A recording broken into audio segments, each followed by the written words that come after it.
Praise the lord. తపస్కాలంలో 5వ రోజు. ఈ రోజున మనము పశ్చాత్తాపం గురించి ధ్యానం చేసుకుంటాం.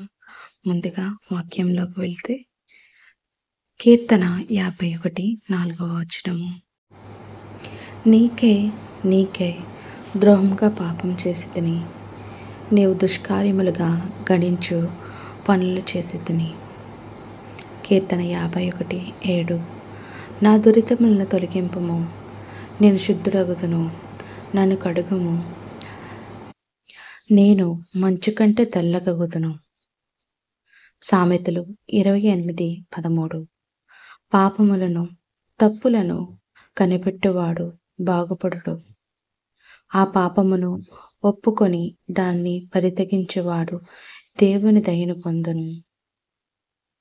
ఆమేన్.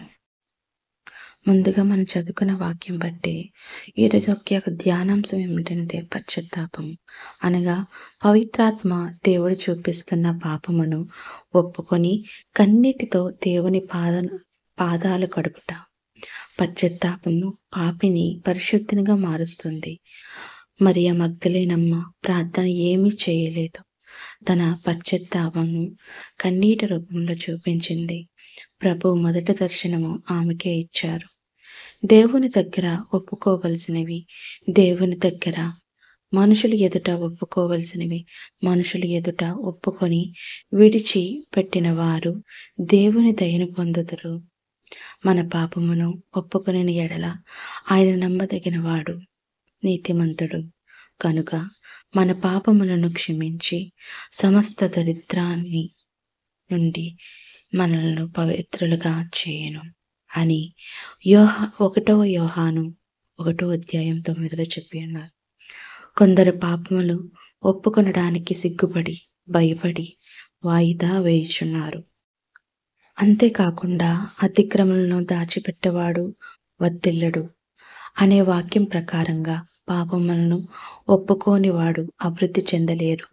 తల్లిదండ్రులు తమ బిడ్డల పాప మన్నింపులకే యోబు వలె ప్రార్థించాలి. పునీత మోనికమ్మ కన్నీటి ప్రార్థన వలన అగస్తీన్ గారు పాపం విడిచి పరిశుద్ధ జీవితం జీవించి పునీతులయ్యారు. ఇప్పుడైనా మనం దుడుకు చిన్నవాని వలె పశ్చాత్తాపంతో తండ్రి వద్దకు చేరుకుందాం. అదేవిధంగా ఈరోజు మనలో మనము ఆత్మ పరిశీలన చేసుకోవాలి. ఏ శోధనకు బలహీనుడై లొంగిపోతున్నాను, ఒప్పుకొని విడిచిపెట్టి పాపంలోనికి తిరిగి రాకుండా ఉండుటకు ఏం చేయాలి, శోధనను జయించడానికి ఏం చేయాలి అని మనకు మనం ఒక ప్రశ్న వేసుకోవాలి. ఈ 40 దినాలు కూడా మన యొక్క ఆత్మ పరిశీలన ద్వారా ముందుకు అడుగు వేయాలి. చివరిగా చిన్న ప్రార్థన చేసుకుందాం. మా ప్రార్థన ఆలకించువాడా పరలోక తండ్రి, నా కన్నీటిని తుడుచు దేవా, నాలోని పాపం తీసివేసి క్షమించి నీ రక్తంతో నన్ను శుద్ధి చేయువా తండ్రి.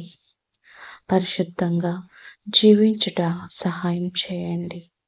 శోధనను జయించి మీకు ఇష్టమైన బిడ్డగా జీవించుటకు భాగ్యం ప్రసాదించమని మన నాథుడైన క్రీస్తు ద్వారా మనవి చేయుచున్నాను తండ్రి.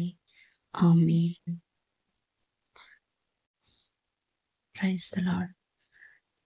ఈరోజు యొక్క ధ్యానాంశం మీకు నచ్చిందని నేను కోరుచున్నాను. అదేవిధంగా మీకు ఏ విధమైన ప్రార్థన సహాయం కావాలన్నా కామెంట్ రూపంలో తెలియజేయండి.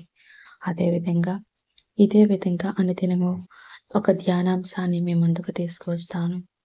ఈ యొక్క 40 దినాలు మీరు నేను కలిసి దేవుని దగ్గరగా జీవించుటకు దేవుని కృప మనకు దయచేయాలని కోరుచున్నాను.